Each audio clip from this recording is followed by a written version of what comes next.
मित्रों, यह नया कानून बनना इसलिए आवश्यक था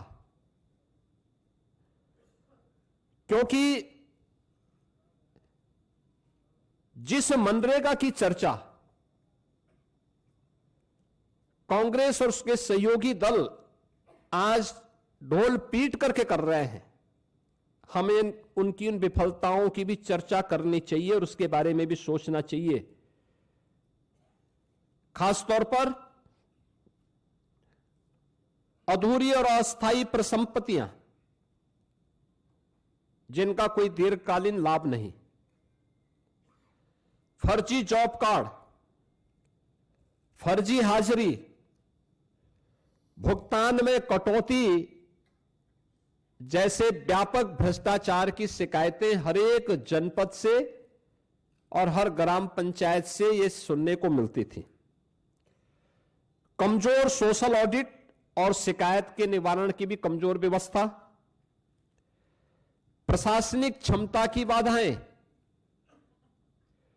मजदूरी में देरी जैसी समस्याएं इसमें लगातार चलती गई।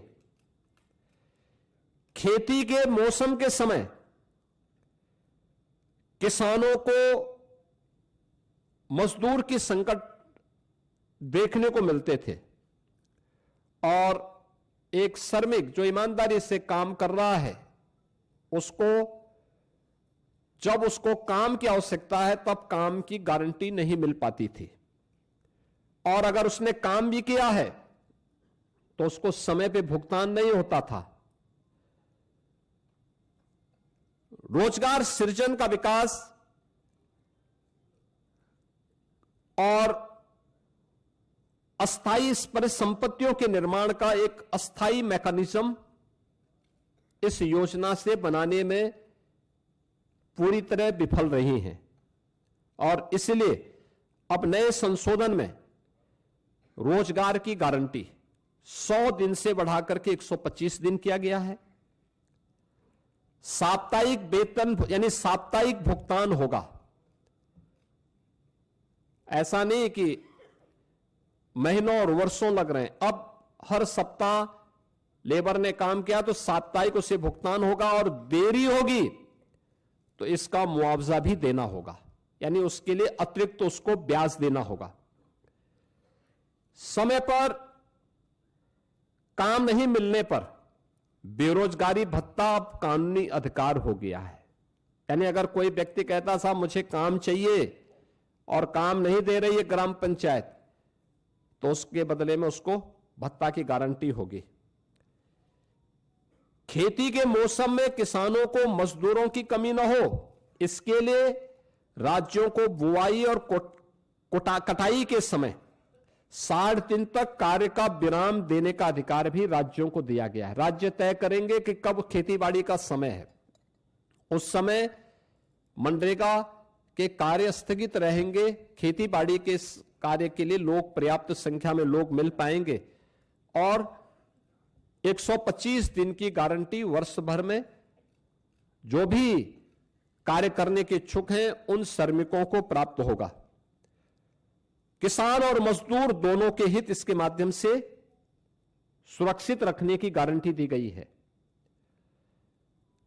खोदने और भरने वाली कामों पर विराम होने से स्वाभाविक रूप से जिनके हित प्रभावित हो रहे हैं वो चिल्ला रहे हैं, क्योंकि गड्ढा खोदते थे फिर उसको पाटते थे। ये प्रक्रिया अब उनके हित प्रभावित हो रहे हैं तो स्वाभाविक रूप से उनका चिल्लाहट होना स्वाभाविक रहे। अब इसमें 4 श्रेणियां दी गई हैं जिसका निर्धारण ग्राम पंचायत स्वयं तय करेगी। एक, मनरेगा का उपयोग जो पहले होता था वह कोई अस्थायी परिसंपत्ति आप नहीं बना सकते थे, लेकिन अब विकसित भारत जी राम जी के माध्यम से हम अस्थायी संपत्ति का निर्माण कर सकते हैं, और उसके लिए 4 प्रकार के प्रायोरिटीज तय की गई, प्राथमिकताएं जो तय की गई, श्रेणियां।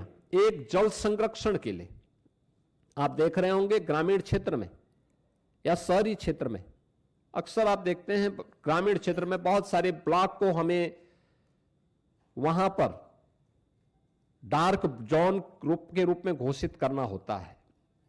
पानी की मात्रा बहुत नीचे जा चुकी होती है, कोई वहां पे स्थायी व्यवस्था नहीं बन पाती है। अब इस योजना के माध्यम से जो मनरेगा में व्यवस्था नहीं थी, विकसित भारत जी राम जी के माध्यम से गारंटी दी गई है कि वह इसके माध्यम से जल संरक्षण की अस्थायी व्यवस्था क्रिएट कर सकते हैं, यानी रेन वाटर हार्वेस्टिंग की व्यवस्था, चेक डैम की व्यवस्था और उससे जुड़ी हुई अन्य सुविधाओं की को वहां पे गांव में वो क्रिएट कर सकता है।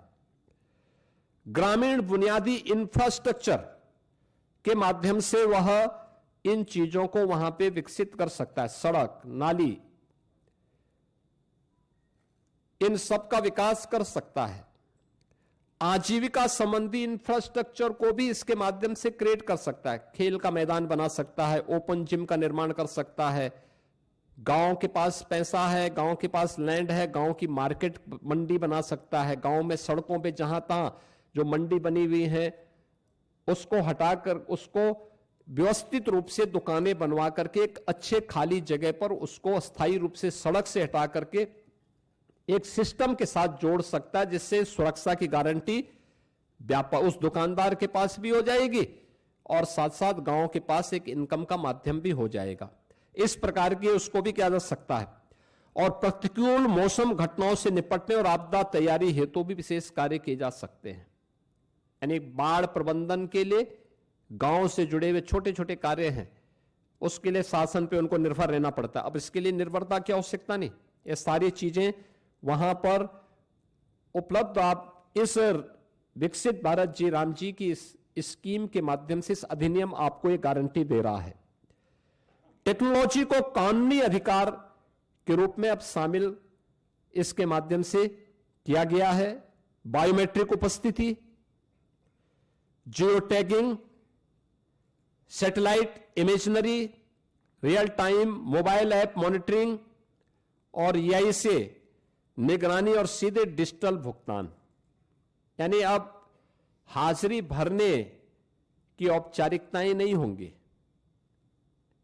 अब जो भी होगा बायोमेट्रिक उपस्थिति के माध्यम से होगी, जियो टैगिंग के माध्यम से होगी, सैटेलाइट इमेजनरी के माध्यम से स्थायी परिसंपत्ति का निर्माण हुआ है कि नहीं हुआ है, real time mobile app monitoring भी होगी, EI टूल का भी इस्तेमाल वहां पे हो सकता है और सीधे डिजिटल भुगतान DBT के माध्यम से हम श्रमिक के खाते में सीधे पैसा भेजेंगे, ये इसके माध्यम से होगा। फर्जी नामों पर पैसा उठाने का खेल अब हमेशा के लिए बंद।